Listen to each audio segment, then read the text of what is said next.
अपने राजस्थान स्थापत्य कला में आपका अगला दुर्ग है मेहरानगढ़ दुर्ग जोधपुर। तो दोस्तों जो मेहरानगढ़ का किला है, पहले इसके उपनाम देखते हैं। तो दोस्तों जो मेहरानगढ़ का किला है इसे मयूर ध्वजगढ़, उसके बारे में फिर बात करें तो गढ़ चिंतामणि, उसके बाद में बात करें तो इसे सूर्यगढ़ दुर्ग, अगला बात करें तो चिड़िया टूक दुर्ग, अगला बात करें तो इसे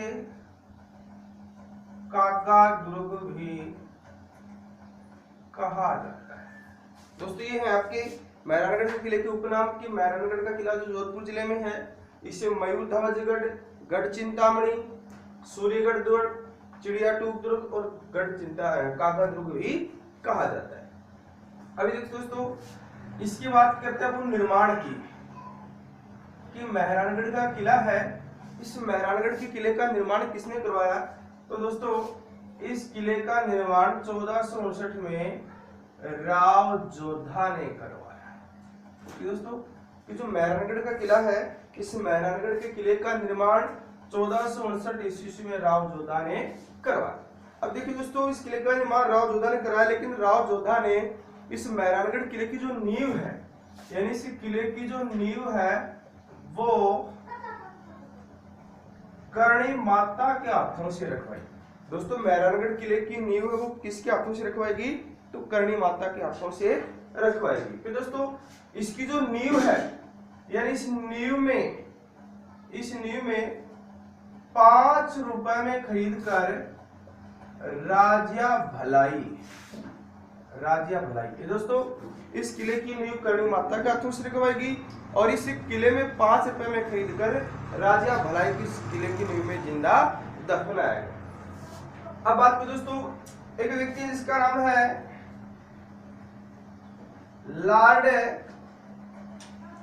किपलिंग। तो दोस्तों इस किले के बारे में लॉर्ड किपलिंग का कथन है इस किले की सुंदरता के कारण कि मेरे को तो ऐसा लगता है कि इस किले का निर्माण है वो देवताओं एवं परियों के द्वारा हुआ है। किसका कथन है दोस्तों, लॉर्ड किपलिंग का, यानी इस किले का निर्माण है वो देवताओं एवं परियों के द्वारा हुआ है।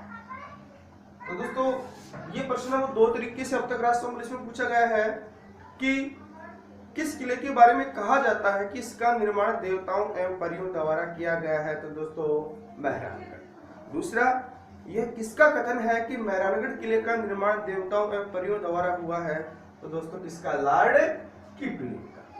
ठीक है दोस्तों आगे अपन बात करते हैं। देखिए दोस्तों जो मेहरानगढ़ का किला है इस किले के बारे में गाथा आती है क्या कि अन्नड़ पहाड़ा ऊपरी जबरोगढ़ जोधान, अन्नड़ पहाड़ा ऊपरी जबरोगढ़ जोधान किस दुर्ग के बारे में कहा जाता है दोस्तों, मेहरानगढ़। हालांकि ये कथन नहीं पूछा जाता क्योंकि इसमें शब्द आता है जोधान, इससे हम पकड़ जाते हैं कि अन्नड़ पहाड़ा ऊपरी जबरोगढ़ जोधान किस दुर्ग के बारे में कहा जाता है, तो दोस्तों मेहरानगढ़ किले के बारे में कहा जाता है।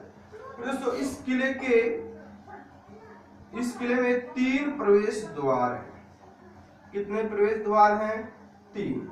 जो पहला प्रवेश द्वार है उसका नाम है जयपुर, उसका जो दूसरा प्रवेश द्वार है उसका नाम दोस्तों लोहापुर, कौन सा है, लोहापुर, और तीसरा है जिसका नाम है फतेहपुर।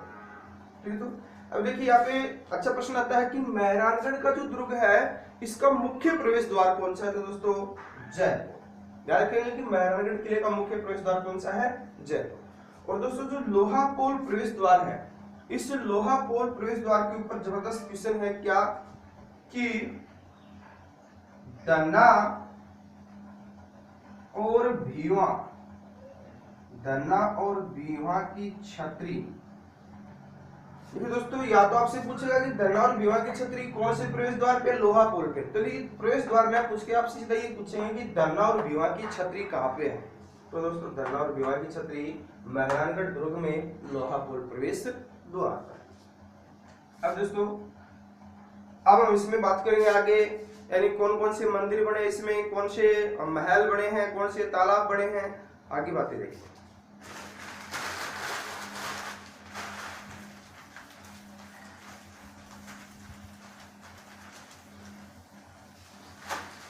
देखो दोस्तों, जो मेहरानगढ़ का किला है इसमें एक मंदिर है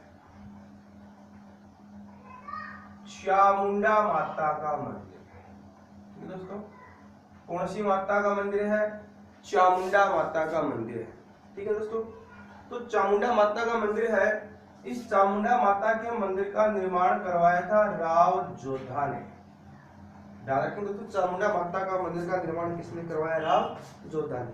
लेकिन दोस्तों 1857 की क्रांति के दौरान या उस समय में, और यहाँ पे इस किले की जो ऊपरी मंजिल है या इस किले में ऊपरी मंजिल है, यहाँ पे बारूद खाना होता था और आकाशीय बिजली गिरने के कारण इस मेहरानगढ़ किले की ऊपरी मंजिल और जो चामुंडा माता का जो मंदिर है ये कुछ ध्वस्त हो जाता है।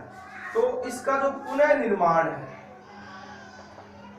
पुनर्निर्माण तो याद रखेंगे दोस्तों, किसने करवाया? तखत सिंह ने। किसने करवाया? तखत सिंह ने। और इस किले की यानी बात करें दुर्ग की जो ऊपरी मंजिल है, ऊपरी मंजिल है, इसका निर्माण भी किसने कराया दोस्तों? तखत सिंह। उसके अलावा इस दुर्ग में दोस्तों एक श्रृंगार चौकी है, श्रृंगार चौकी।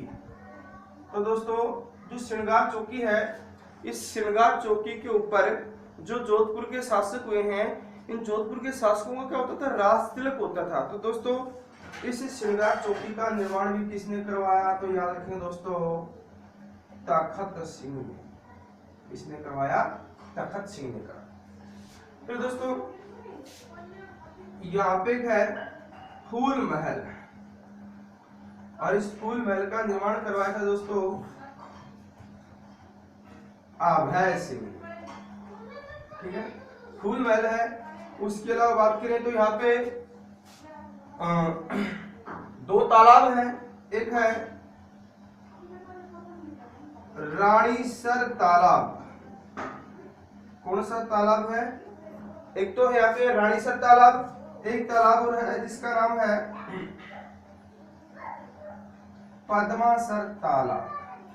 कौन सा तालाब है? पद्मासर तालाब। फिर दोस्तों यहाँ पे एक है मानसिंह पुस्तक प्रकाश, मानसिंह पुस्तक प्रकाश पुस्तकालय। ठीक है दोस्तों, यानी यहाँ पे मानसिंह पुस्तक प्रकाश पुस्तकालय। फिर दोस्तों यहाँ पे एक महल और आता है जिसका नाम है मोती महल।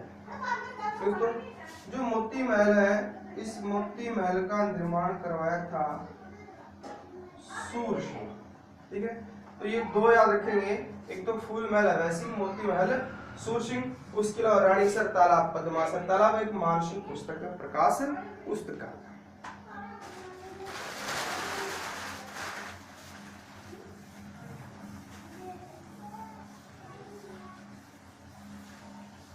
अब देखिए दोस्तों, जो मेहरानगढ़ का किला है, इस मेहरानगढ़ के किले में और 3 तोप रखी हुई है। कितनी तोप रखी हुई है? 3 तोप रखी हुई है। एक तो है गजनी खां, एक है किलकिला, और एक है शंभू बाण। एक तो गजनी का है, एक किलकिला और एक शंभू बाण। फिर दोस्तों जो गजनी खां है, इसका निर्माण या इसको कौन लेके आते हैं? गज सिंह। जो गजनी खां तोप है, इसे कौन लेके आते हैं? गज सिंह। और जो किलकिला है, इसे लेके आते हैं अजीत सिंह। इसे कौन लेके आते हैं? अजीत सिंह। और जो शंभू बाण है, इसे कौन लेके आते हैं? अभय सिंह। इसे कौन लेके आते हैं? अभय सिंह। अब ये तो 1544 में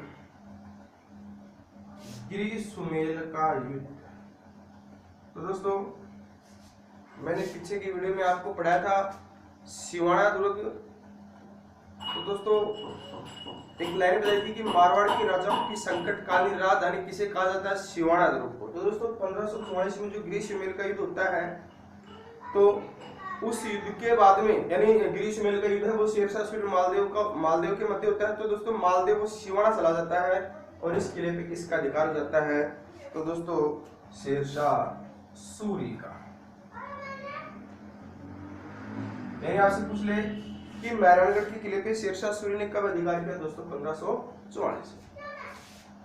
फिर दोस्तों 1564 डेज 1570। देखिए दोस्तों यानी 1564 में अकबर है वो इस किले पे अधिकार कर लेता है और 1570 में अकबर यह किला किसको सौंपता है? राय सिंह को सौंप देता है। फिर है 1678 में। दोस्तों 1678 में इस किले के ऊपर कौन अधिकार कर लेता है? औरंगजेब अधिकार कर लेता है। 1678 में इस किले पे कौन अधिकार कर लेता है? और दोस्तों इस किले के बारे में एक और आता है, बड़ी इंटरेस्टिंग सी बात है। क्या हालांकि एग्जाम में नहीं पूछा गया, फिर भी आपको बताता हूँ कि यहाँ पे किसानों को यदि ठीक से कर न चुकाए, टैक्स न दे, तो किसानों को बड़े बड़े जूते से पीटा जाता था। यानी जैसे जहांगीर की न्याय की जंजीरें प्रसिद्ध थी, तो वैसे ही मेहरानगढ़ के किले में किसानों को बड़े बड़े जूते से